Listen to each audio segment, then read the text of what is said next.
Halo semua, lagi dengerin podcast awal minggu. Yang pasti ini publish somewhere around Januari, gue nggak tahu kapan. Ada apa yang baru? Gimana tahun barunya?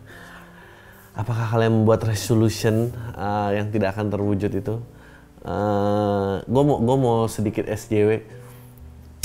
Ada postingan waktu itu bagus banget, dia bilang dulu sebelum pandemi kayaknya tuh resolusi tuh macam-macam gitu, kayak apalah berjodoh, berat badan, apa sukses karir dan segala macam. Tapi ya sekarang yang diinginkan dari resolusi tahun baru lo tuh cuma kayak lo jadi lebih baik, lebih bahagia, karena udah nggak ada lagi yang bisa kita lakuin. tapi gue harus setuju sih dengan post itu. Maksudnya kalau ada yang nanya apa rasanya tahun 2020, anjir tuh kayak tahun paling bermanfaat. Anjir, mengganggu banget ya positif-positif kayak gini. Ya berhave to say sih, maksudnya gue belum pernah menjadi pribadi yang lebih baik, lebih bermanfaat buat orang, lebih tahu lu siapa selain 2020. Karena emang nggak ada, gue nggak bisa mendistract dari, nggak bisa mendistract diri gue lagi ke hal-hal yang fana. Karena opsi itu nggak ada, gue mau nggak mau gue harus work on myself. Gue mulai jogging, gue mulai intermittent fasting, udah nggak kerjaan itu. Gue sampai mendonasikan baju-baju bekas gue, saking nggak pernah kepake gitu, dan kayak buat apa gue ngekip barang setahun lebih dan itu nggak kepake. Gue sekarang kemana-mana cuma pakai celana pendek, mau beli sepatu mikir karena nggak tahu kapan pakai sepatu. I don't know, dan lu kira bakal lu menunggu dan berharap suatu perubahan, maksudnya dunia kembali normal, dan ternyata nggak akan pernah kembali normal. Kita harus terima aja bahwa ini adalah dunia normal kita sekarang. Kayaknya semua orang berhenti sekolah. Mobil-mobil sih udah mulai jalan lagi. I have to say, tapi awal tahun baru ini nggak seserem waktu total lockdown waktu di Maret sama April gitu. Terus di era-era seperti ini masih ada pihak-pihak yang anti vaksin. Gue nggak tahu. Tapi ya gue harus bilang bahwa yang namanya, gue mau puji nih, si presiden kayaknya jago ya manuvernya, kayak itu ada organisasi yang dibubarin, karena kalau nggak dibubarin dan vaksin itu masuk, pasti yang mengharamkan itu adalah gue membaca pertarungan itu, demi kelancaran menyebar vaksin, yang memiliki narasi berlawanan harus diberantas. Dan I don't know, gue mulai melihat kayak gue nggak tahu, mungkin demokrasi ya nggak bener-bener banget, jadi emang udah semua harus vaksin. Dan gue nggak ngerti sama orang-orang yang menolak vaksin, meskipun oh ya ada kecurigaan apa yang dimasukin ke badan kita apa gitu, tapi opsi lainnya apa gitu? Opsi lainnya maskeran dan cek suhu dan cek di tangan itu dan segala macam. Lu tau gak sih, cek suhu di tangan tuh, orang yang panas 40 derajat tangannya juga akan tetap 36 gitu. Itu emang bukan tempat buat ngecek suhu gitu. Ada warning ngecek suhu bagus banget di Malaysia atau gimana gitu. Dia bilang cek dengan kepala, kalau kepala nggak ada baru boleh pakai tangan. Bagus banget men. Kepala tuh ada 2 meaning, kepala otak lo, kepala literally kepala gitu. Kalau nggak ada ya udah gitu. Dan media-media kayak Trump menolak berhenti jadi presiden, Twitternya disuspend, dan Twitter kehilangan value-nya sebesar $50 juta apa $5 juta gitu sejak Trump disuspend. Karena dan gue salut buat Twitter, karena emang idealisme tuh harganya mahal. Itu harga sesungguhnya. Dan gue yakin mereka mau suspend udah lama, tapi kalau kita suspend, kita harus mecat setengah kantor, Pak, gitu. Dia tahan sampai akhirnya udah diserbu tuh White House, baru akhirnya, oh ya, kayak harus disuspend ini. Kita harus bisa beresin narasinya. Itu gue salut sih, meskipun agak terlambat ya. Mestinya Twitter tuh emang udah bangkrut dari dulu sebelum Trump nyapres. Jadi yang bikin bangkit Twitter adalah Donald Trump, yang bikin karam juga Donald Trump. Jadi mau nggak mau harus diberantas. I don't get kayak kemarin yang Coki pada marah gitu tentang membahas menggoda anak-anak YouTube, anak Afrika di YouTube dengan gantung-gantungnya minuman itu. Mungkin emang karena nggak ada kerjaan kali. Jadi kayak ya udah gitu, mau diapain gitu. Semua orang marah-marah, but mereka pernah bantu apa, nggak ada. Meskipun itu meng-create panic dan sebetulnya unnecessary, tapi kayak nggak tahu, semua orang marah kali, semua orang bosen di rumah. Gue pengen, nggak tahu dunia perkontenannya juga akan jadi kayak apa. Semua juga kayak lupa gitu aja. I don't know, I really don't. Emang mestinya kita tuh semua berhenti dari sosial media dan mulai memfokuskan terhadap self improvement aja.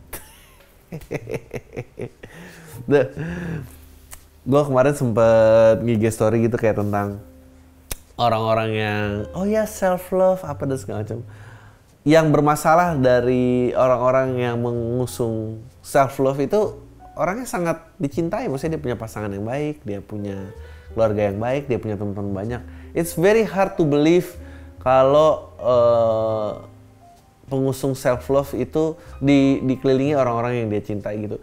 Menurut gua pengusung self love boleh dipercaya pada saat dia nge-follow 20.000 orang tapi followersnya dia cuma 3. Mungkin tuh lu gimana nggak bisa mencintai diri lu sendiri kalau tiap lu ngumumin sesuatu lu kayak disukai sama semua orang? Nggak mungkin gitu. Dan lu punya pasangan, menurut gue dia harus sendirian, dia tidak pernah diikuti oleh siapa-siapa, tidak punya pasangan, dibuang sama orang tuanya, yet dia berhasil di dunia nyata. Baru gue percaya itu narasi dia. Kalau nggak mah selebgram tuh nggak boleh, mengusung self love tuh nggak boleh. Karena apa? Karena lu hidup dari disukai sama banyak orang lain. Jadi itu nonsen. Mengusung self love tuh emang cuma boleh biksu-biksu di Tibet gitu, baru dia boleh ngomong tentang self love. Karena apa? Karena dia nggak disukain sama lo, dia nggak peduli, dia tetap meditasi, dia tetap bersihin kuil. Kalau pengusung self love di sosmed sih berdasarkan likes dan positive comments ngusung self love, semua bisa.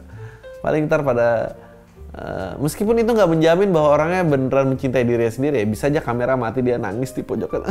Sebetulnya tidak, I don't have real friends. Gitu bisa juga, tapi ya sangat nggak valid. Itu orang-orang yang nggak boleh ngomong. Ya udah itu aja dari gue. Gue akan read the questions.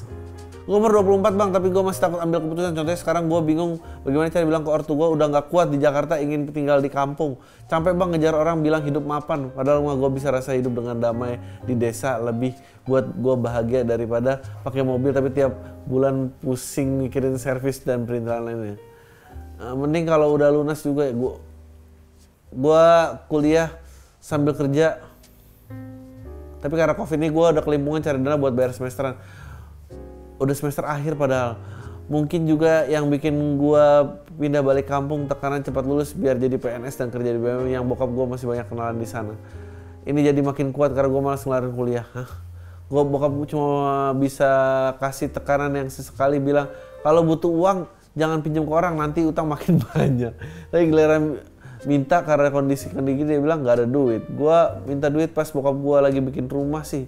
Apa gue bukan prioritas ya, atau bukan gue sengaja ngeliat langkah gue bagaimana. Makasih bang udah baca ini, semoga semua selalu baik ke depannya. Menurut gue ya lo harus cari aja sih, maksudnya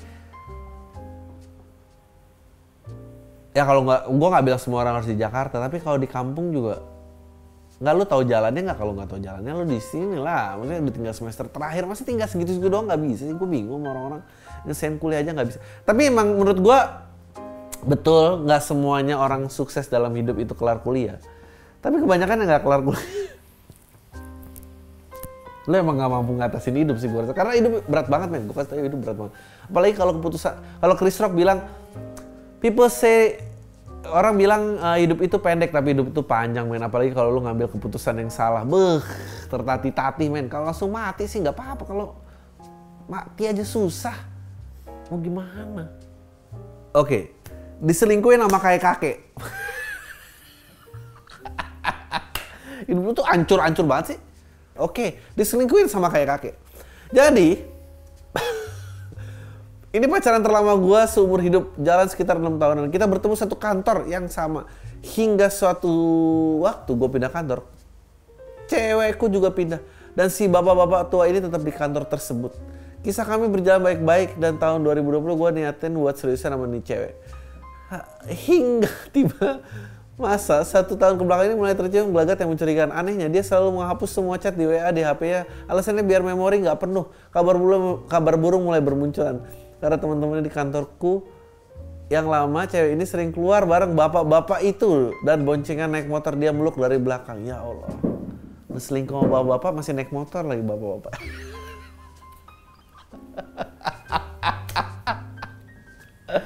Ini parah dua-duanya sih. Kenapa lu bisa kalah sama bapak-bapak naik motor sih, goblok banget. Sedikit nggak percaya, hampir setiap pulang pergi kantor gue anterin.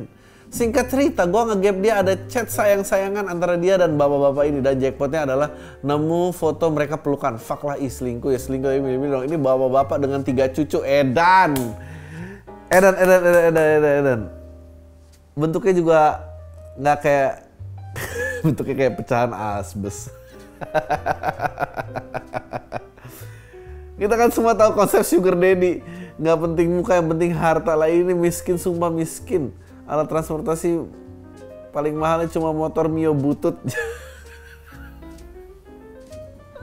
Anjing, lu nyebut Mio nih, gue pasti hilang nih kemungkinan sponsor Mio. Mio tuh bukan motor kayak kakek. Butuh jadul yang bakal, bukan injeksi ditambah SIM A doang. Gue mah Nmax dan Brio. Sumpah ini kekalahan telak banget. Kayak Barcelona kalah dari Persija gara-gara bola kesundul kepala wasit. Gak masuk akal bangsat. Jadi lucu banget nih orang nih.